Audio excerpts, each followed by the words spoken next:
नमस्कार मंडळी. आज मी एका नवीन विषयाकडे तुम्हाला घेऊन जात आहे. आज समाजामध्ये जर आपण बारकाईने विचार केला, समाजाकडे पाहिलं आपण, तर खरोखर आज समाजामध्ये जी काही तरुण पिढी आहे, ही तरुण पिढी खरोखर आज इतकी व्यसनाकडे गेलेली आहे, की खरोखर बारकाईने विचार जर केला, तर अशाच पद्धतीने समाजामध्ये हा व्यसनाचा जो काही वाढलेला प्रकार आहे, हा व्यसनाधीनता जर समजा अशीच राहिली, तर पुढे आपल्या समाजाचं काय होणार या उद्देशाने मी आज ही जनजागृती म्हणून हा व्हिडिओ मी तुमच्यासमोर आज प्रसारित करीत आहे. बघा, व्यसन ही खरोखर आपल्याकरता शरीराकरता काही गरज आहे का? व्यसन हे गरजेचं आहे का? तर मित्रांनो, बघा, व्यसन हे शरीराकरता गरजेचं नाही.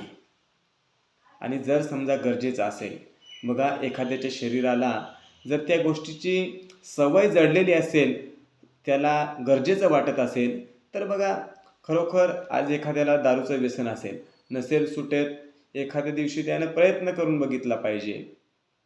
जो तंबाखू खातोय, त्यानं गुटखा खातोय, त्यानं प्रयत्न करून बघितला पाहिजे.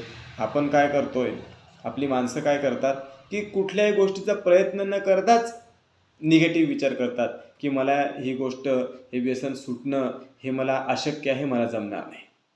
बघा, गुटखा खाणारे, तंबाखू खाणारे यांचा जरी विचार केला, तर यांच्या तोंडाला जर उपमा द्यायची ठरलं, तर कोंबडीची विष्ठा सोडण्याची जागा म्हणजे आपल्या भाषेमध्ये कोंबडीचं बूच आणि गुटखा खाणाऱ्याचं तोंड यांची बरोबर येईल. बघा, जीवनामध्ये व्यसन हे शरीराकरता कित्येक घातक आहे, हे तुम्हा आम्हाला सगळ्यांना माहिती असून सुद्धा आपण त्या व्यसनाकडे जातोय, आपण व्यसनाकडे वळतोय. या गोष्टींकडे आपण दुर्लक्ष केलं पाहिजे. बघा, व्यसनावरील जो काही खर्च आहे, आपण त्या खर्चाचा जर विचार केला, तर आपण आपल्या घरातील लहान मुलांना खाऊ खाण्याकरता 5 रुपये किंवा 10 रुपये देण्याकरता आपण त्यांना टाळाटाळ करतो. पण प्रत्येकजण व्यसनासाठी मात्र 10 रुपयापासून ते कमीत कमी 200 रुपयांपर्यंत व्यसनावरती खर्च करणारे लोक आहेत. मग इतका खर्च जर दिवसाला तुम्ही 15 रुपये जर पकडले, तरी महिनाभरामध्ये 450 रुपये होतात. बघा, याचा विचार केला पाहिजे बारकाईने. आणि त्याचं शारीरिक नुकसान हे खूप मोठ्या प्रमाणावरती आहे. शारीरिक नुकसान, आज कॅन्सरसारखे आजार होतात, ॲसिडिटीचे त्रास आहे. बघा, असे हे शारीरिक नुकसान आहे. त्याच्यामध्ये कौटुंबिक नुकसान काय आहे, तर एखादा मनुष्य जर व्यसन म्हणजे दारूचं व्यसन जर करत असेल, तर दारूचं व्यसन केल्यानंतर दारूच्या एका घोटामध्ये आपल्या पत्नीचं सुख, आपल्या मुलांचं सुख, आपल्या आईवडिलांचं सुख हे प्रत्येक घोटामध्ये तो घोटत असतो आणि त्यांचं ते कमी करत असतो, त्यांचं आयुष्य कमी करत असतो. कशा प्रकारे, बघा, नवरा दारू पित असेल तर बायकोला मानसिक त्रास, मुलगा दारू पित असेल आईवडिलांना मानसिक त्रास, बाप दारू पित असेल तर मुलांना मानसिक त्रास.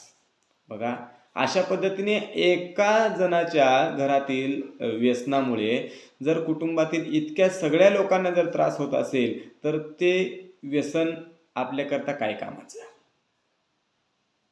नुसतं कौटुंबिक नुकसान नाही, तर त्या दारूच्या व्यसनामुळं, त्या आपल्याला लागलेल्या व्यसनामुळं समाजाचं सुद्धा किती मोठं नुकसान आहे त्या व्यसनामुळे. बघा, सामाजिक नुकसान काय असेल, तर सामाजिक नुकसान हे असं आहे, की आज समाजामध्ये प्रथमतः मी माझ्या आदिवासी समाजाचा विचार करेल. आज आदिवासी समाजाचं जे काही, बघा, आता किती आपले आंदोलनं सुरू आहेत.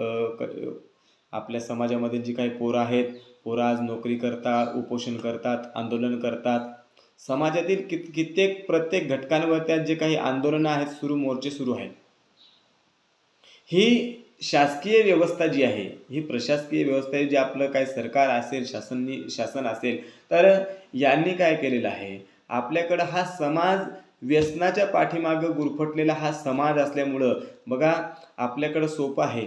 आपण जेव्हा लोकसभा असेल, विधानसभा असेल, जिल्हा परिषद असेल, असे जेव्हा काही इलेक्शन होतात ना, त्या निवडणुकीच्या काळामध्ये कार्यकर्ते हे जे काही पुढारी लोक आहेत, हे पुढारी लोक दारू पिणाऱ्यांना फक्त दारू देतात आणि दारूच्या बाटलीमध्ये खुश करतात.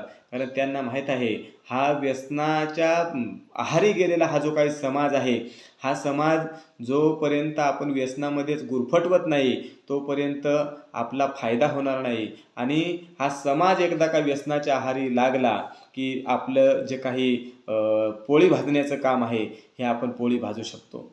म्हणून याच्याकरता या व्यसनामुळे आपलं सामाजिकसुद्धा नुकसान आहे. मग व्यसनामुळे जर इतकं मोठं नुकसान होत असेल, तर आपण हे व्यसन गरजेचंच आहे का?